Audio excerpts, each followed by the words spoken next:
జై శ్రీరామ్. సముద్రాన్ని దాటిపోతున్న ఆ హనుమంతుని సింహిక చూసింది. అది కామరూపిణి. ఆలోచించింది, దేహాన్ని పెంచింది. పెద్ద జంతువు ఇంతకాలానికి నాకు చిక్కింది. ఏమిటా పెద్ద జంతువు? అన్నిటికన్నా పెద్ద జంతువు జీవుడు. ఎందుకంటే సరాసరి దేవుడి నుంచి దిగివచ్చినవాడు. అది చిక్కింది.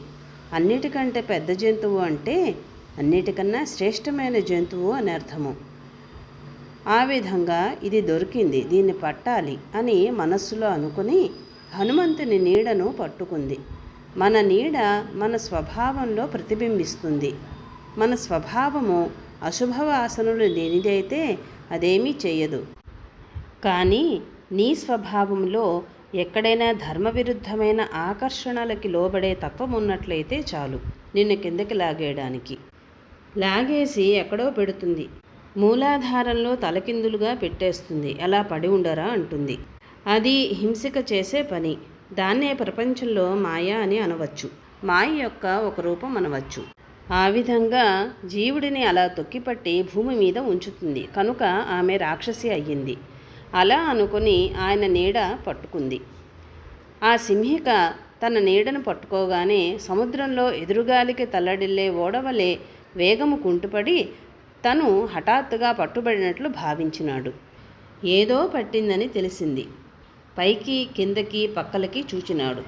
సముద్రంలో లేచిన మహాసత్వము కనిపించింది.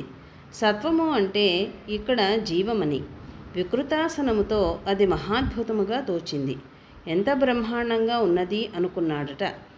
అది వరకు తనతో సుగ్రీవుడు చెప్పిన ఛాయాగ్రాహి అనే జంతువు ఇదే అనుకున్నాడు. సందేహించలేదు. అప్పుడు ఆ మతిమంతుడు హనుమంతుడు ఆయా గుర్తులను బట్టి అది నిశ్చయముగా సింహికే అని తెలుసుకుని వర్షాకాల మేఘం వలె మహాకాయుడైనాడు. అలా పెరిగిపోయిన హనుమంతుని సింహిక చూసింది. మేఘాల వలె గర్జిస్తూ పాతాళ ద్వారం వలె నోరు తెరిచి హనుమంతుని మీదకు పరిగెత్తింది. అలా నోరు తెరిచిన సింహిక ఆయువు పట్టును ఆ మేధావి హనుమంతుడు చూచినాడు. మనకి మన ఆయువు పట్ల మీద దెబ్బలు తగులుతుంటాయి కదా. ఆయువు పట్లు అంటే ప్రాణాలనే కాదు. కొంతమంది డబ్బు పోతే చచ్చిపోతారు, కొంతమంది కీర్తి పోతే చచ్చిపోతారు, కొంతమంది తమ వాళ్ళను పోగొట్టుకున్నా చచ్చిపోతారు. అదే చేశాడుగా రావణుడు. రాముణ్ణి నువ్వు గెలవలేవురా అని చెప్తారు. మరేం చేయాలి అంటే ఆవిడనే ఎత్తుకొచ్చేయి, అప్పుడు ఆయన బలహీనపడతాడు అన్నారు. ఎందుకంటే సీతాదేవి ఆయనకు సగభాగము. సీత లేకపోవడం వల్ల రాముడు బలహీనపడతాడు. అప్పుడు రాముడిని పట్టుకో. వాడు తెలివి అలా వాడుకున్నాడు.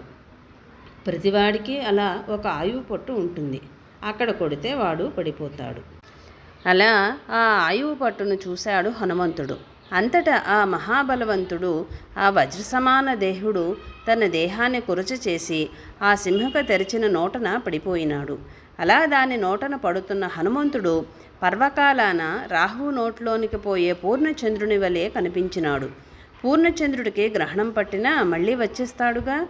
అందుకని అటువంటి ఉపమానాన్ని వేసుకున్నారు. చంద్రుడు అనడంలో ఒక సందేశం ఉన్నది.